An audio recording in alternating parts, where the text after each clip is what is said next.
Coucou Wendy de nuit. Bah ouais, il fait encore nuit, mais bientôt le soleil va se lever. Pourquoi je suis là? Parce que j'ai plein de trucs à vous dire. Je vais revenir rapidement vous raconter une histoire pour qu'on se connaisse mieux. Mais ce matin, je viens parce que, vous savez, tout devient anxiogène. Et parce qu'il y a une crise économique, financière, militaire, tout ce que vous voulez. La Poutine devant le tribunal international de la paix. Donald Trump demain, qui théoriquement est arrêté demain, d'après ce qu'il dit. Et d'ailleurs, il a une enquête, mais on en avait parlé ensemble de Donald Trump, de ses problèmes. C'est mon café. Je finis mon café avec vous. En communauté, je viens de vous mettre une vidéo avec les images, les représentations des anges tels qu'ils apparaissent aux prophètes dans la Bible. Parce que nous, les anges, je vous raconterai une histoire qui m'est arrivée avec un ange. Mais bon, ça, c'est une autre histoire. Peut-être que je vais vous la raconter rapidement comme ça. Et les anges, bien évidemment, voilà, ils sont pas comme on les représente en général dans nos civilisations judéo-chrétiennes avec des ailes et tout ça. Allez voir cette petite vidéo. Et ce qui est marrant, c'est quand un ange apparaît, tout de suite, ce qu'il dit en premier, c'est « n'ayez pas peur ». Bon, ça donne une idée de ce que c'est un ange. Et on ne peut pas se le représenter. D'accord? Bien évidemment. Hein? Ben non. Les anges, ils appartiennent à tous les univers, ils appartiennent au temps et à l'espace, puisque ils sont proches de Dieu. Et donc, en cette période complètement dingo que nous traversons ensemble, parce que nous sommes ensemble, en vie, V-I-E, n'est-ce pas? Tout le monde a peur du lendemain, ou alors a peur, on peut avoir peur pour les plus fortunés, qu'on nous prenne ce qu'on a, d'accord? On a la peur de manquer, la peur d'un conflit généralisé, la peur de l'insécurité. Et cette peur, en fait, elle fait naître des monstres, puisqu'on n'y voit pas, vous savez, c'est dans le clair-obscur que naissent les monstres.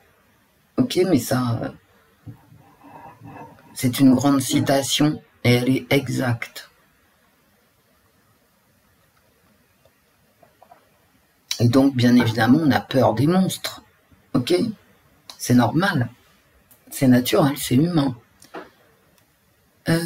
Et dans ce clair-obscur, et c'est clair, puisque nous sommes en vie, et obscur, puisque au niveau collectif, on ne sait pas où on va, d'accord? Donc, on n'y voit pas à deux pas, si on avance un pas dans un sens, un pas dans un autre, on ne voit pas où on va, rien n'est certain, on est dans la confusion de l'incertitude, la confusion de l'incertitude, et c'est là, c'est dans ce clair-obscur que naissent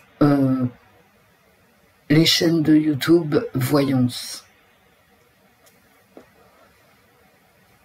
Bon, qui peuvent se définir en blague, en tout ce que vous voulez, peu importe.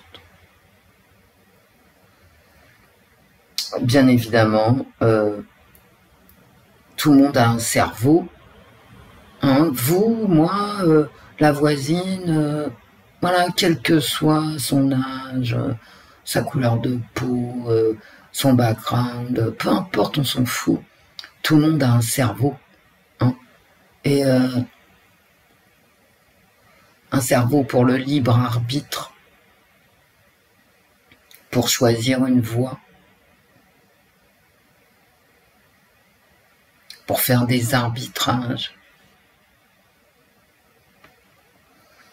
Moi, ce que j'ai envie de vous dire, c'est que en ce moment, comme on est très fragilisé, qu'on ne sait absolument pas où on va, puisque c'est le clair-obscur, bah, le mieux, ça serait d'arrêter les chaînes de voyance, hein, parce que à quoi ça sert? À rien. Non, je vous le dis gentiment et sincèrement. Il faudrait peut-être des chaînes où on discute ensemble, on échange, mais sur des choses qui existent. Sur des choses qui existent. Parce que tout le reste, qu'est-ce que c'est? C'est prendre du pouvoir sur des gens qui sont paumés. Et j'ai oublié, bien évidemment, dans toutes les choses qui vont pas bien, le sanitaire. Avec toutes les questions qu'on pose. Alors maintenant, il y a des procès, etc. Je n'en parle pas, parce que c'est hyper anxiogène. Donc les gens ne savent pas où ils ont foutu les pieds, s'ils doivent regretter ou continuer. Enfin bon, bref, c'est n'importe quoi. C'est la confusion la plus totale. Et de cette confusion naît le mal. Alors qu'est-ce que j'ai à dire moi? Ben, écoutez, faites comme saint Thomas, ne croyez que ce que vous voyez, hein, comme moi. Bah oui, bah oui. Croyez en vous, en vous-même, à votre capacité de discernement, à votre capacité de faire des choix justes pour vous, déjà. Après, vous penserez au collectif, hein. Bah ouais, faites que... Je vais rayer les pieds sur terre, hein. Comme Wendy, hein, qui est née à la campagne, les pieds dans la boue, hein. Ah oui. Faites gaffe où vous mettez les pieds. Et surtout, pour ceux qui croient en Dieu, je sais que c'est pas tout le monde, priez. La foi est une grâce. Tout le monde n'a pas la foi. Alors moi j'ai la foi, je prie. Ne vous mettez pas dans la tête des choses qui n'existent pas. Quand vous pensez qu'on vous a jeté un sort et que c'est pour ça que vous vous êtes cassé la figure dans les escaliers, avant de penser ça, réfléchissez aux chaussures que vous aviez quand vous êtes tombé dans les escaliers. Et si vous étiez vraiment focus sur descendre les marches, d'accord? Ou alors si vous pensiez à autre chose. Non, non, je veux dire, faut arrêter, quoi, hein? Faut arrêter de se faire des idées qui n'existent pas, et pire, qui vous empêchent de vivre. Vous savez, la foi est une grâce, ok, mais il y a autre chose qui est une grâce, quelque chose d'essentiel, c'est la vie. La vie, V-I-E. Et la vie, c'est Dieu.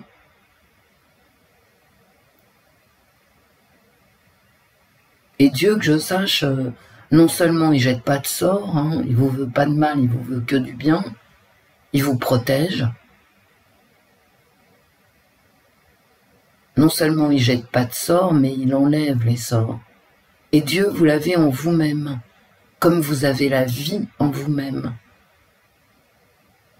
Si vous êtes persuadé qu'on vous a jeté un sort, bah écoutez, vous vous mettez dans une pièce. Vous n'avez pas besoin de bougies, de machin, de trucs, de bidules, parce que tous ces trucs-là, y compris la bougie, il faut l'acheter, hein. Sortez du pognon, sortez de tout ça. Asseyez-vous en tailleur par terre, et videz votre tête. 1 heure par jour, pour ceux qui sont vraiment très fragilisés. Bon, les autres, 1 demi-heure, ça suffit, mais 1 heure, moi je l'ai fait pendant des années. Alors, et je m'assois toujours en tailleur. Je suis toujours assise en tailleur, moi. Vous le saviez pas, mais alors je vous le dis. Bah évidemment, quand je déjeune, que je reçois des gens, mais quand je reçois des gens, par exemple, dans mon séjour, dans mon salon, puisqu'on mange dans la cuisine chez moi, parce que la cuisine est grande. Donc, on prend le café au salon, admettons, avec des invités. Tout le monde est sur un fauteuil, moi je suis par terre, assise en tailleur. Je vous jure que c'est vrai. C'est l'habitude que j'ai gardée de mes méditations. Alors une méditation, c'est un grand mot, ça consiste à, si possible, s'asseoir à terre, assis en tailleur. Alors je sais que certains ont la facilité de s'asseoir en tailleur et pas les autres. Bah écoutez, si vous pouvez pas vous asseoir en tailleur, vous vous asseyez. C'est quand même mieux. Si vous n'arrivez pas à la position de tailleur, vous arrivez quand même à vous asseoir sur vos fessiers, d'accord, sur le fessier, avec les jambes semi-tailleur. Vous voyez, vous faites un effort et peu à peu ça va.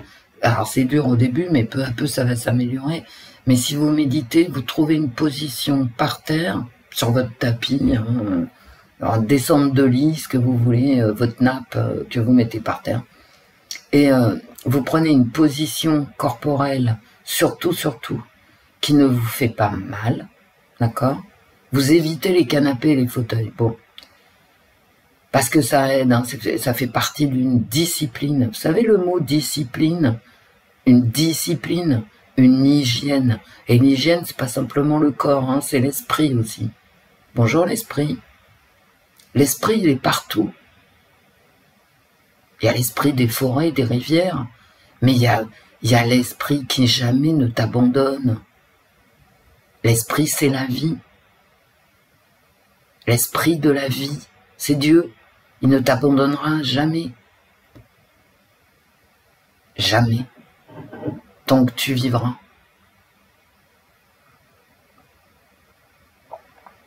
Et après la vie, écoutez, personne ne sait ce qu'il y a après la vie. Ni moi, ni vous, ni absolument personne. N'y croyez pas une seule seconde. D'accord?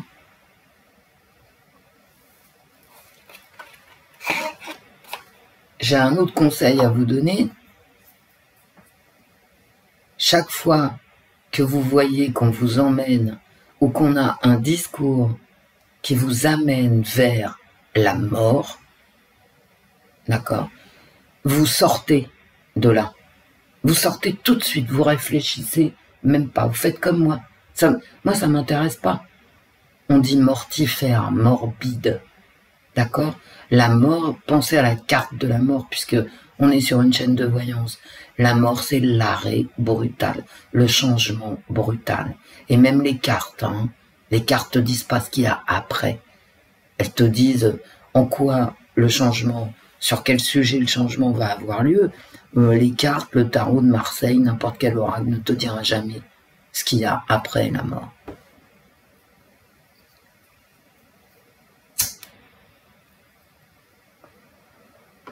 Donc tu peux avoir peur toute ta vie, hein, t'en sauras pas plus. Tu peux t'intéresser toute ta vie à ce qu'il y a après la mort, t'en sauras jamais plus. Et tu le sais en plus, c'est pour ça que ça t'angoisse. Donc au lieu de profiter de la grâce de la vie, tu t'angoisses pour ce qui va se passer après ta mort. C'est pas futé. Ça t'enlève tout, vous comprenez? Ça vous enlève cette joie de vivre, cette grâce de la vie, la présence divine qui est constamment avec toi et qui t'aide, et surtout quand tu l'as pris. Dans une méditation, il n'y a pas de prière. On fait le vide, le vide, le vide dans sa tête. Alors moi, j'avais ma bougie, ma position du tailleur, ok, bah, j'avais écouté ce qu'on m'avait dit, hein. Ça m'a fait beaucoup de bien, mais vraiment beaucoup. Je me suis réveillée pendant, je crois, 3-4 ans, 3 ans au moins, 1 heure plus tôt pour aller méditer. Et à la fin, alors au début c'est très pénible, hein, parce qu'on se dit putain, j'ai raté 1 heure de sommeil pour aller faire le clown sur le tapis, mais je me suis acharnée. Et à la fin, j'en avais besoin. 1 heure de rien. Alors pourquoi je faisais ça? Bah parce que j'étais quelqu'un qui avait tendance à s'angoisser, à s'inquiéter, à se stresser. Ça m'a fait énormément de bien. Je vous jure que c'est vrai. Quand rien ne va dans la vie, même moi je vais vous parler de moi, hein. Quand rien ne va dans ma vie, ou quand j'ai des soucis, mais trop de soucis, et donc je suis obligée de prendre sur mes épaules le fait de régler ces soucis, parce qu'il faut les régler, les soucis, d'accord, et ben je prie. Quand je pense à quelqu'un qui traverse une période difficile, eh ben je fais une prière à la Sainte Vierge. Alors évidemment, c'est rien, je suis d'accord, c'est rien.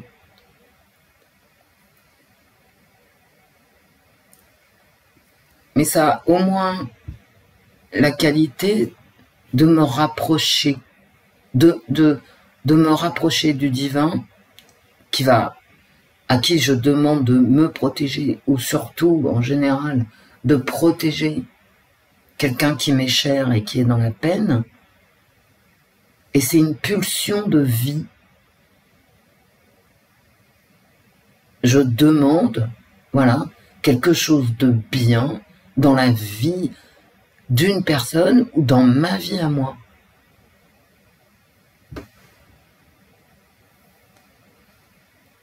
Quand vous écoutez quelqu'un qui est négatif, vous fuyez, vous partez. Quelqu'un qui parle de la mort, des contacts avec les morts et tout ça. Mais vous voyez où vous vous êtes entraîné? Vous êtes entraîné vers la destruction, parce que la mort, c'est la destruction.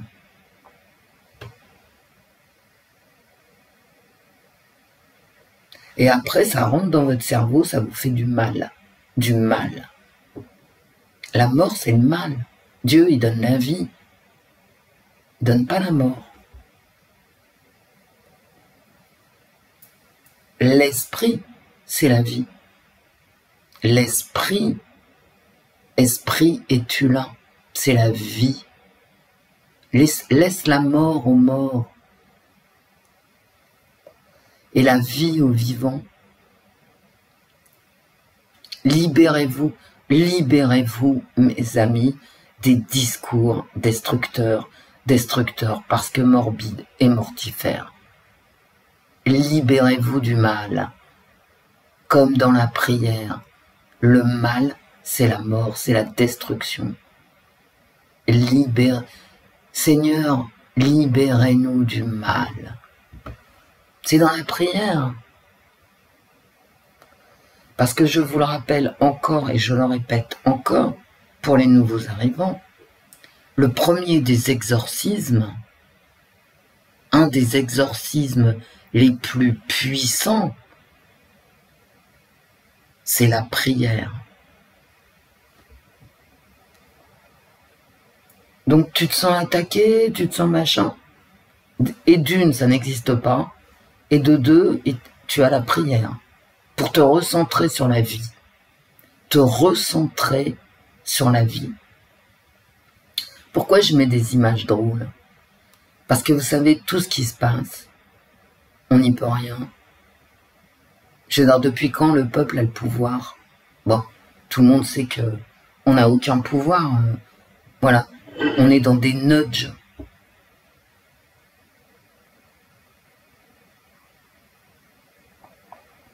Ils ont les moyens de nous faire aller dans tel ou tel chemin, collectivement, en groupe. Les troupeaux, comme un troupal. Nous sommes un troupal. Collectivement. Par contre, individuellement, excusez-moi, mais on a le choix, on a un libre arbitre. On n'est pas obligé de croire à des fadaises, et encore moins d'aller en écouter. Je suis extrêmement inquiète, en fait.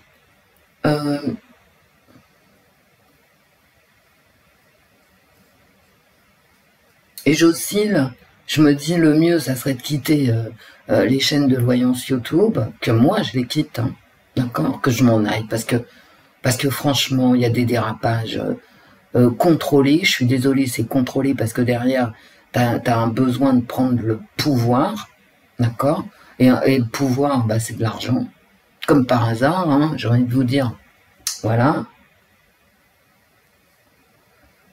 Et d'un autre côté, je me dis, mais si toi tu t'en vas, et t'as vraiment les pieds sur terre et tout ça, et tu prends pas le pouvoir sur les gens et tout ça, alors donc il restera que des... Il restera beaucoup, en tout cas, beaucoup de gens malveillants. Alors ils sont pas tous, bien sûr, tout le monde n'est pas malveillant. Ne serait-ce que mon ami m'a dit, Jasper, il y en a beaucoup qui sont loin d'être malveillants. Au contraire, qui sont gentils. La gentillesse, ça n'a pas de prix.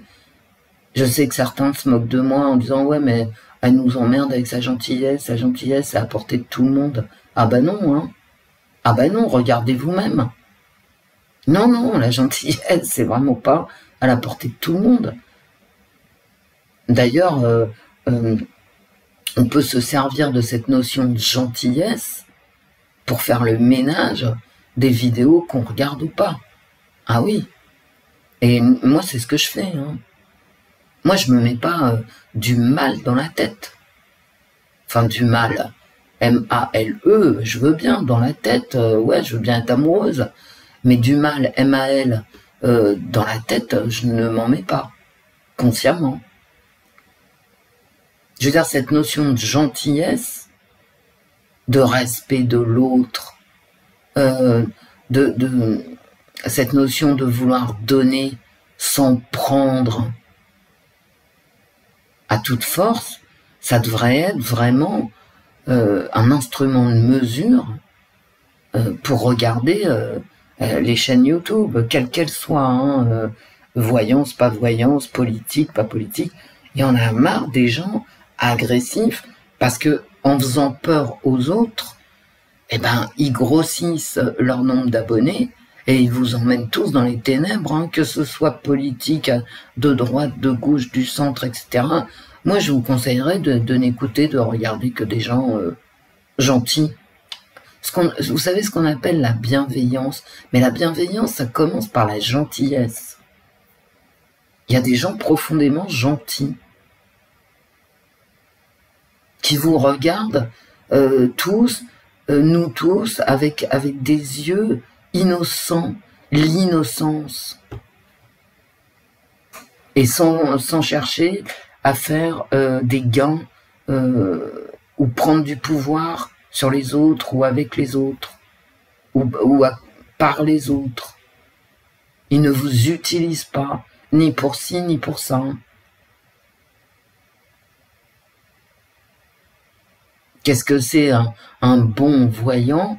C'est quelqu'un qui est gentil, qui n'est pas dans une lutte, qui n'est pas dans l'agressivité. Et la spiritualité, qu'est-ce que c'est? Mais c'est la vie. Être proche de l'esprit. Vous savez, le Saint-Esprit, le vent, le souffle divin. C'est ça l'esprit. L'esprit des forêts dont je parle sans arrêt. Chaque forêt a un esprit. Le vent ne circule pas dans toutes les forêts de la même façon. Il y a un esprit. Par exemple, je parle du vent, mais il y a d'autres choses. Il y a le souffle des forêts, le souffle de la rivière. L'esprit de la vie.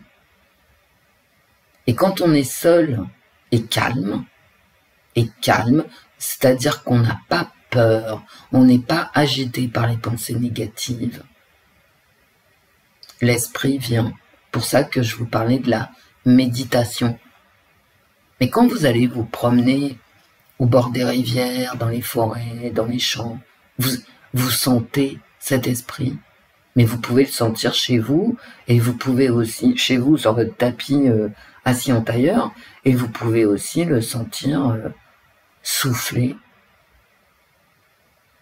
sur les chaînes que vous regardez, qu'elles soient de voyance ou politique. La spiritualité, c'est la vie.